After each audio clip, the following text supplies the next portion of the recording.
every game, there are some pretty good builds you can do against them. You can do things like a quick pull with speed. You know, you can do things like hatchery first or even double hatchery first.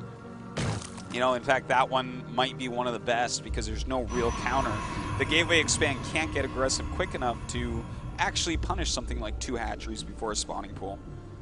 But in fact, Symbol going to go ahead and grab a pretty normal spawning pool. That was like a 14 spawning pool, so, he's playing pretty safe, pretty normal here.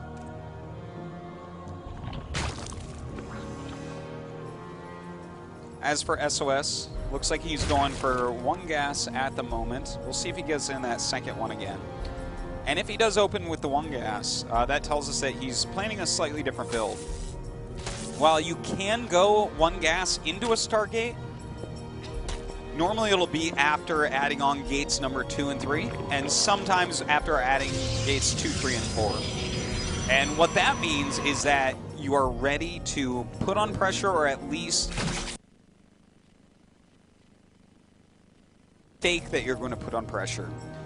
Both of which are types of pressure, which will actually kind of slow down the Zerg economy. They have to make a few more lings, scout a bit more, be more aware of what's going on as well. Because if they're trying to, let's say, take a 3rd base, and you have 3 or 4 gates, and you get a pylon up near that 3rd base, it's probably going to go down. So it looks like he's probably going to end up doing something like that, 3 or 4 gates. As he still just does not have that second gas. So Symbol is going to know that in just a second. His Overlord is flying in. He's going to see that there's no second gas yet, most likely. I'm going to check just to make sure. And, well, there you go. I guess the Observer's going to check as well. Heavendom, a great Observer. And he sees. So with no gas, no second gas there, this is a situation during which you need to get speed very quickly. Or, I mean, you can do something like a Ro16 instead. The speed is normally quite nice because you can catch the probe while it's out on the map and actually kill off the pylon, which is the root of the problem. All right, so we'll see. SOS should be throwing up some additional buildings really quickly here. There's that speed upgrade as mentioned previously. And Symbol's still getting more gas. Notice the 3 harvesters on there. That is a big deal. I think he's going to throw down a Roach Warren because I'm pretty sure he's pretty sure there's going to be Zealots warping in on the map pretty soon here. So a couple more gates being made, and he already got his next gas too. And in fact he is going up to all 4 gates. So this is going to be a situation during which SOS really wants to get a pylon down on that map and push in. But even by pushing out with the probe and showing the pylon, you don't necessarily have to make the Zealots. Thing is, I think in this case we absolutely are going to see it, but just the fact that this Overlord sees those gates at the front is going to make a response, because if you don't, you're just gambling with your whole life. So we have 8 lings already being produced. There is a proxy pylon. That's a good place for one. Pretty close. A lot of Zerglings on the way. Now he has to be careful, because if these Zerglings get overwhelmed very, very quickly, then it's going to go really bad for him. You know, you have to actually be able to get quite a few of the Zealots. And in fact, this is a nice round. Symbol's doing a good job so far. When the Zealots get up to a larger number, like if you get 7, 8, 9 Zealots out there, then they start to really, really overwhelm the Zerglings. So to sacrifice a few extra Zerglings right there to make sure you kill the first 3 is great, because now look, he's taking out the pylon. It's not like SOS can sit in that pylon and warp in 6 more Zealots, 8 more Zealots, something like that. He doesn't have enough time. So this aggression has been completely stemmed because Symbol scouted it, he made the lings, and he caught those 3 Zealots right away. Now this is an interesting transition that's going on. Now Symbol's gotten his Overlord speed, and he sees that there's 2 forges coming up. This is kind of a funny situation. I wonder what's going through Symbol's head right now, because I've never seen anyone go the 4 gates just into 2 forge, because there's no actual tech buildings there. without any tech buildings, you can't just make gateway units and attack Zerg. Not after this window that we already saw. Which, by the way, this is really nice, using the Zealot and the Mothership Core to try to take out the Queen. Looks like he just barely didn't get enough swipes there to kill the Queen, but if you put a little damage on a Queen, you can finish off really quickly with a flying unit like that. Okay, so he's actually hidden over there a pylon. Very well done, warping in these rounds of Zealots. Once he has that 1-1, it's going to be really, really nice against the Zerglings. And he is getting a Twilight Council. So this kind of reminds me slightly of what he's done on this map in the past. He's preferred a lot of Dark Templars here. This could be some sort of Blink build. It could be a Charge Archon build. Something like that. Now, unfortunately for him, he's utilizing mostly Zealots so far. And we have Roach speed on the way. Now, Roaches eat Zealots like nobody's business. So, okay, he's actually getting Blink. And that's going to be good, because Zealots aren't going to hold up against the test of time of Roaches on this map. So, that hidden pylon actually allowing him to snipe this hatchery. And the thing is, he can get home with all these Zealots as well. And while Zealots aren't going to be the most useful thing in the whole wide world against a bunch of Roaches, just having them in front to tank for the incoming Blink Stalker attack is going to be fantastic. And in fact, at this point, I don't even know that he should go out and attack. I am almost feeling like he should be taking a third base here and playing a little bit more defensive. Now, looks like he wanted to get a little bit done there. Way too many Roaches, though. Decides he has to back up very smartly. Doesn't want to lose anything extra. There's no reason to. He's already gained his advantages here.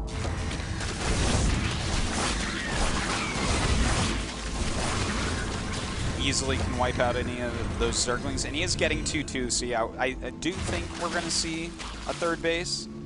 It'd be really funny if we actually see him go all the way up to 2-2 Blink Stalkers and go, but in this weird scenario, it could work. It could be fine, because he's delayed the Zerg third base for so long. He delayed it initially with his opening build, and then delayed it by killing it off. So if it's 2 base versus 2 base, and he's got 2-2 against, like, let's say 1-1 or so, which I think is what the upgrades will be if he hits right away, that's going to be rough. And in fact, this is getting more and more interesting by SOS. Because right now, Symbol is playing, like, pretty normal. There's nothing, like, super interesting or different that he's doing. He's just trying to, like, hold on and figure out what SOS is doing and why and how to counter it. But SOS continually scouts and puts on pressure here, figuring out what his opponent's doing, and now he's seeing, oh, okay, so you have Roaches, and now you're going into some Hydras. Okay, I'm going to go for Colossus Tech, and I'm going to have 2-2, and I'm going to take a third. And his third, it's not too late. It's about 1240-ish when he takes it, against a Zerg who's 30 already killed, so that's nice. But with that 3-3 and the Colossus Tech, now he's saying, okay, now you have to go into, like, Corruptors or Vipers or something. And this is just really, really solid play that I've never, ever seen before from SOS. Not that I haven't seen solid play from him, but I've never seen this strategy ever. And I don't know that there's anyone that's watched more StarCraft than me, so I like to think that means something. Well, Symbol going with this attack now, this is a little bit dangerous because he has Blink and 2-2 and a lot of force fields. So a lot of units are dying, but he did get the Canceller kill on that third base there. So that's at least nice for Symbol. And he is up a bit in supply. But the army of SOS is actually pretty darn scary, especially if he actually takes that third and goes for 3-3, because right now the upgrades are catching up for Zerg a little bit. But overall, you know, normally Zerg will have double Evos working all game in a Zerg versus Protoss, whereas Protoss oftentimes will be on one Forge for quite a while. So to even be even against the Zerg upgrades, which he's a little bit ahead still, I would say, but even if they were both at 2-2, that's more uncommon from the Protoss side, so I would still give that as a slight advantage to SOS. SOS just kind of scouting around with some aggressive Zealots there. And as far as, okay, we actually have Hive on the way for Symbol, because he's going to need something to deal with these Colossi. A bunch of 2/2 Blink Stalkers, Colossi, Force Fields, and Immortals will just cut through this ground-based army. And in fact, he scouts that. So we should see a Templar Archives coming very soon, or an attack. And in fact, he puts down a Twilight Council, which I'll talk about in just a second, but a big attack coming in here. Well, he's just really focusing on that third, and that was quite an investment. I'm not completely sure about this from Symbol. I mean, he actually almost broke through that army, but instead he's going to lose everything, and there's still a big chunk left for SOS. Like, I guess what I'm trying to say is I'm surprised Symbol did that well in that battle. I thought he would do even worse than that. And he did force the cancel, but this is an obvious counterattack time now for SOS. He can actually just move out with this army. He just needs to warp in a few more units. The one thing that's going to be working really well for Symbol is the lack of sentries. There's only 3 sentries out right now, and I don't think they have very much energy. So there's a possibility that he can spread out and actually end up killing this army. But this army definitely is pretty solid for where it is in the game right now. Now, will SOS actually push out all the way across? He's forced a lot of units by moving up. And he does finally have that Templar Archives. By the way, the second Twilight was just because the game has been so weird. When the game gets this different and this weird, oftentimes you forget that you already have certain tech structures and you throw them down at a very normal time. Like, he normally probably plays like a Colossus type style and gets the Twilight once he scouts Hive or something of that flavor. So he scouted the Hive and said, oh, okay, manual overdrive in the brain. Just go up and tech to Templars so that you're ready for the Vipers. So we do have the 4 Vipers on the way, which is going to rebalance the game a little bit more towards Symbol, but SOS has Psystorm on the way. So if he has his High Templars already out and gets the feedbacks off and can actually get a couple Psystorms off, then he's going to be able to crush the army again. The one thing I do have to say is that Symbol has basically had his 4th base running a lot longer than SOS wants him to, because SOS twice had to cancel that 3rd base. So his economy's behind where it actually should be in this game, and Symbol's is about where it should be in this game. So as we see, there's actually a much bigger bank for Symbol. But it is very mineral heavy, so it could be a pretty heavy Roach remax once after this next battle. Nice abduct there. Able to pick that off quite quickly. Always important to have those warp prisms out on the map, so anytime you can pick those off, it really puts a wrench in the Protoss strategies. Alright, so the next engagement has the potential of actually deciding this. Oh well, that was really good for the Protoss, of course. Beautiful 2 Psystorms, and he cast some feedback on every single Viper there. So a huge moment, 5 Vipers have to be remade, and he gets to kill a base. And then he turns around, which is kind of interesting. And also, I do want to point out, right at the second, he has a Mothership Core, but where is it? He's actually using his Mothership Core between some Nexuses, but this is not the right time. It should actually be with his army right now.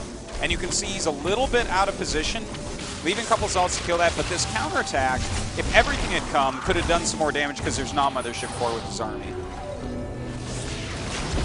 In fact, it's still doing reasonably well. Running up there, that's very, very annoying for Protoss to deal with. But in the meantime, sending all his Zealots around, really good choice with that. Looks like he does get the hatchery, so very, very strong. Better to get the gas than anything else there. But at the same time, the Roach is taking out that Twilight. That means it's all going to be Zealots and Templars being warped in. Shouldn't bother him too much, but that's okay. The Vipers consume that Evolution Chamber completely to death. All right, and this game's getting a little bit crazy.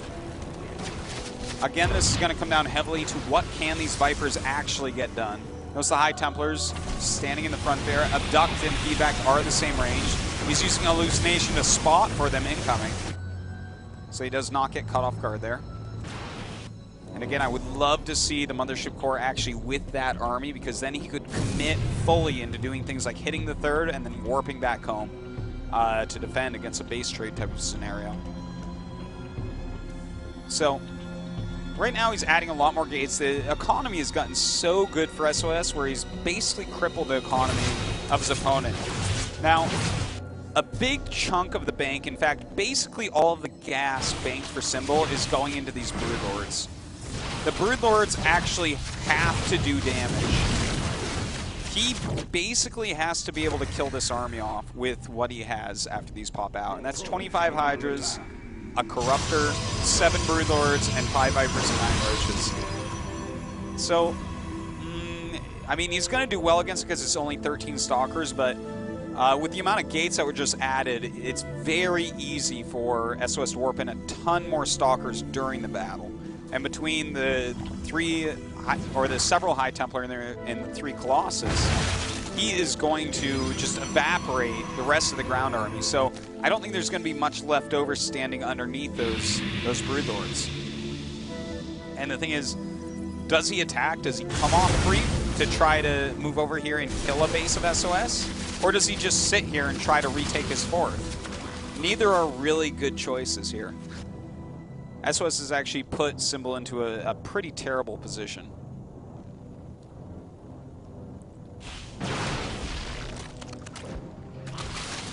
Well, more Zealots just kind of running around.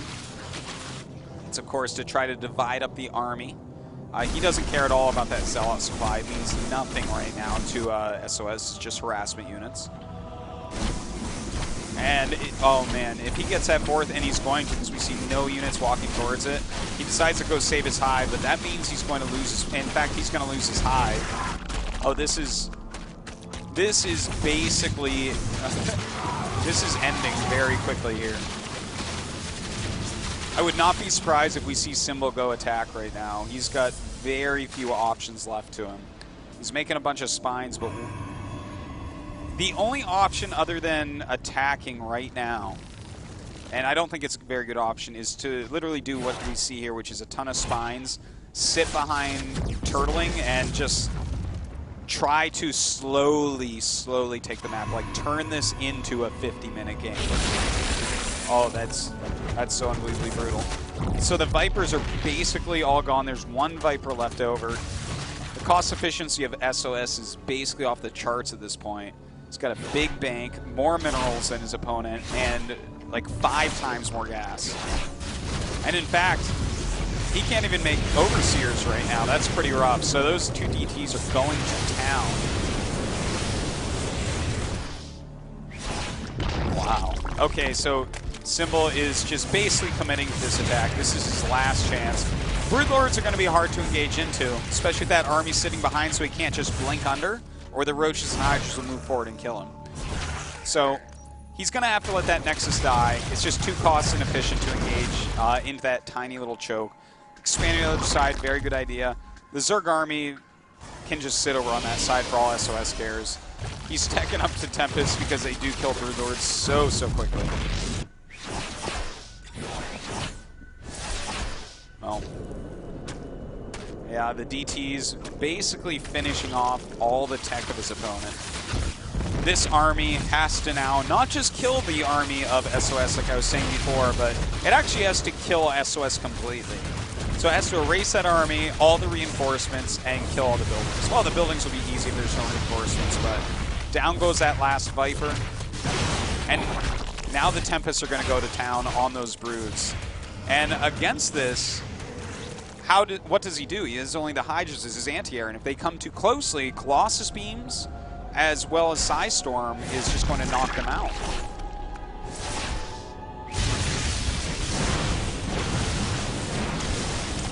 And this is SOS very patiently collecting his second victory in this best of 3.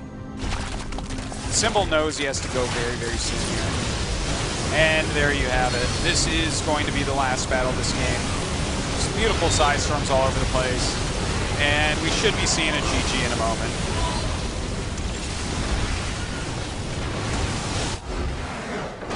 All right. a cool series, I would say.